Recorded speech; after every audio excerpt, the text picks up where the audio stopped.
प्रिय बंधुओं, आज हम आपको एक ऐसी शख्सियत से परिचित करा रहे हैं जो गुरसाहिबगंज नगर के विकास में लगभग 25 वर्ष से कार्यरत है। उनके कार्यों के बारे में, उनकी विचार के बारे में हम उनसे जानने का प्रयास करेंगे। सबसे पहले तो हमें आप अपना पूरा परिचय दीजिए। मेरा मेरा नाम हरिओम गुप्ता है। थोड़ा जोर से बोलिए। हरिओम गुप्ता मेरा नाम है। मोहल्ला शास्त्री नगर गुसाईगंज, मोहल्ला शास्त्री नगर निवासी हूँ। जनपद कन्नौज है। सबसे पहले मैं आपसे ये जानना चाहूँगा कि नगर विकास करने के संबंध में सबसे पहले आपको प्रेरणा किसने दी और कब दी? कैसे आपके मन में विचार आया कि नगर के विकास के लिए भी हमें कुछ करना चाहिए? नगर विकास के लिए प्रेरणा तो स्वतः मिली, ईश्वर से कह सकते हैं। जी। क्योंकि स्थितियाँ जब ऐसी हुई हैं, मैंने राजनीतिक पार्टियों के लिए काम किए। काम करने के बाद मैंने देखा राजनीतिक पार्टियों के जनप्रतिनिधि जब बन जाते हैं, चुन जाते हैं, चुनने चुनने के बाद उनकी हाव भाव बदल जाते हैं, बात करने का अंदाज बदल जाता है।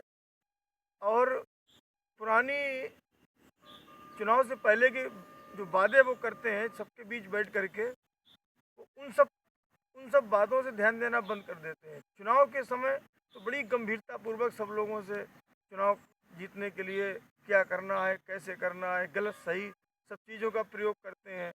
और इतनी टेंशन लेने के बाद जब यदि चुनाव जीत जाते हैं, और चुनाव जीतने के बाद फिर वो जैसे लगता है कि वो चुनाव सिर्फ जीतने के लिए खड़े होते, चुनाव जीत गए, उसके बाद अपनी जिम्मेदारियां तो पीछे हट जाते थे। जैसे उनकी जिम्मेदारी अब चुनाव जीतने के बाद क्या है, उन्होंने क्या जनता से वादे जी। किए, क्या नगर की आवश्यकताएं हैं, जी। इन सब चीज़ों पर ध्यान नहीं देते थे। और ये बार बार हो रहा था, कई बार हो रहा था। तो हमने कहा कि क्या किया जाए कि जब समय चला जाता है, फिर कहते हैं कि जब मैं अपने पद पे था तब याद नहीं दिलाया, तब आपने बताया नहीं कि ये काम होना, वो काम होना, वो काम होना। तब मेरे मन में ये हुई, क्या हम नगर की जनता, क्षेत्र की जनता, क्या यही बस इसीलिए वोट देते हैं कि कैंडिडेट को खुश करने के लिए, उसको चेयरमैन, विधायक या सांसद बनाने के लिए इसीलिए वोट देते हैं। और उसके बाद उसकी भी जिम्मेदारियां खत्म, हमारी भी जिम्मेदारियां खत्म।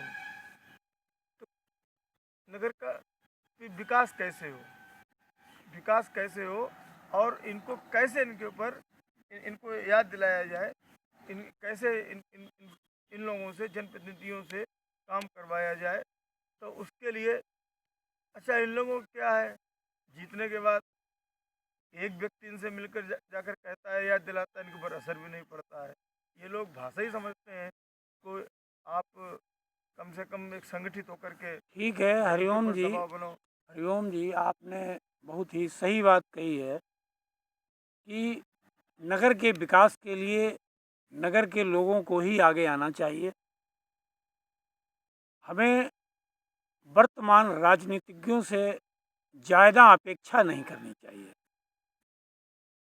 और संभवतः इसी चीज़, जैसा कि आप कह रहे हैं कि इसी चीज़ ने आपको प्रेरित किया कि जब तक हम स्वयं नगर के विकास के संबंध में नहीं सोचेंगे, तब तक नगर का विकास शायद संभव नहीं है।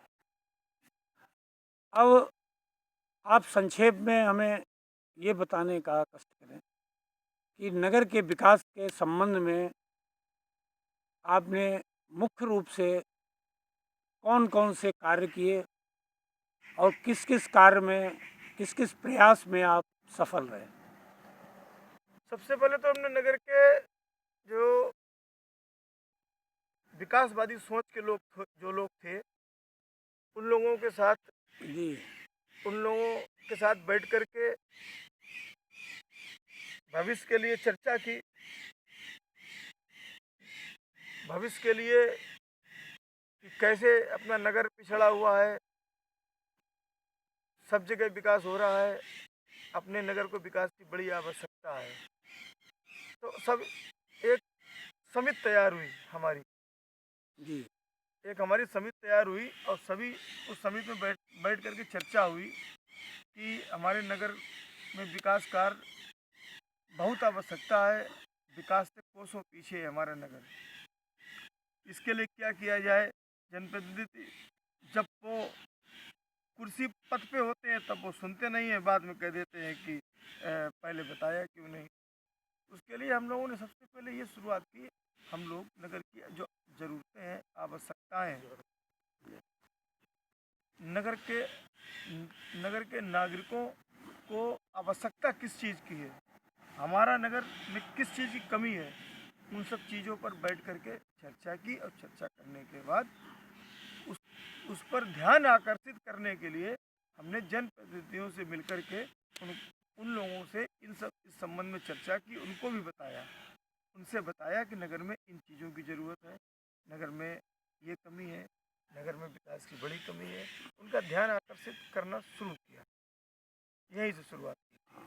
हम ये पूछना चाह रहे हैं, आपने सही बताया कि अगर हम संक्षेप में आपसे पूछें कि किस समस्या के लिए आपने प्रयास किया और वो समस्या हल हो गई, एक हेडिंग के तौर पे आप बताएं। जैसे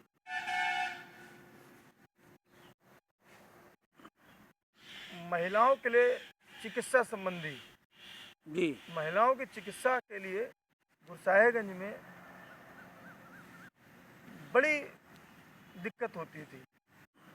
सरकारी डॉक्टर थे नहीं, सरकारी अस्पताल में कोई ऐसा डॉक्टर नहीं बैठता था जो महिलाओं की चिकित्सा संबंधी, महिलाओं के संबंध में कोई सही से इलाज हो सके उनका। नमस्ते भैया। और जो प्राइवेट नर्सिंग होम थे, वहाँ पर लूट होती है, जी वहाँ पर लूट होती है। किसी को डिलीवरी होनी है तो पता लगा कि उसकी डिलीवरी नॉर्मल हो सकती है, लेकिन अगर आप प्राइवेट अस्पताल में पहुंच गए तो वो तरह तरह के भय दिखा करके और ऑपरेशन करके डिलीवरी करते थे, 20,000 रुपये खर्च करा लेते थे। नगर व क्षेत्र में ये आर्थिक रूप से नगर कमज़ोर है, बीड़ी उद्योग रहा है, बीड़ी के लेबर ज़्यादा रहे यहाँ पर, तो 75% आबादी नगर व क्षेत्र की आर्थिक रूप से कमज़ोर रही है, अभी भी अपने जीवन संघर्ष के लिए जी लड़ रही है, जूझ रही है। तो असर उन्हीं 75% लोगों के ऊपर पड़ रहा था कि वो अफोर्ड नहीं कर पा रहे थे नर्सिंग होम के खर्चे, वो अफोर्ड नहीं कर पा रहे थे और सरकारी अस्पतालों में व्यवस्था नहीं थी। तो इसी क्रम में 2012 में प्रदेश में अखिलेश यादव के नेतृत्व वाली समाजवादी पार्टी की सरकार बनी। हमने उसमें एक ज्ञापन तैयार किया, उसमें गुरसाहेगंज के लिए कुछ चीज़ों की मांग की, जैसे गुरसाहेगंज में 31 सैया का महिला चिकित्सालय का निर्माण कराया जाए, गुरसाहेगंज में महिला महाविद्यालय की स्थापना की जाए, राजकीय इंटर कॉलेज की स्थापना की जाए, गुरसाहेगंज में एक ट्रामा सेंटर की स्थापना की जाए, गुरसाहेगंज में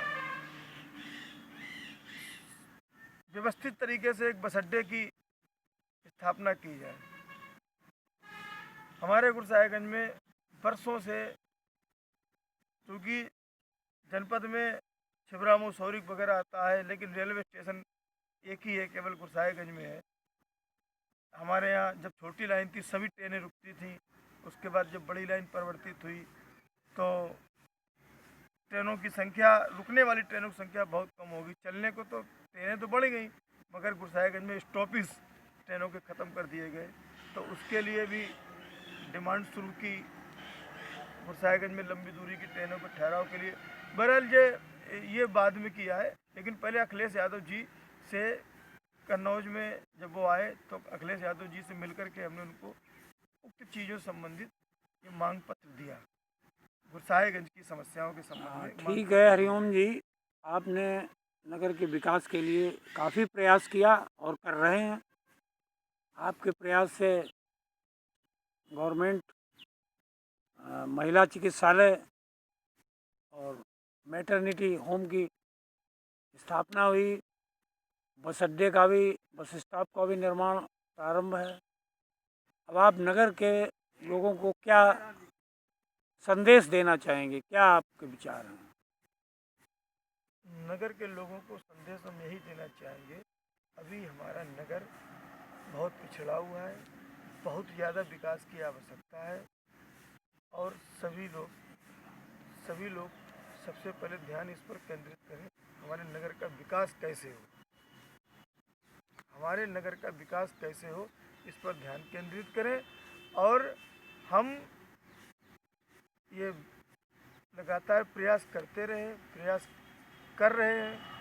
नगर की समस्याओं को हाई लेवल तक पहुंचाने में मैं मेहनत करूंगा, प्रयास करूंगा। बहुत बहुत धन्यवाद हरिओम जी, और आपने समय दिया, अपने विचार व्यक्त किए, धन्यवाद।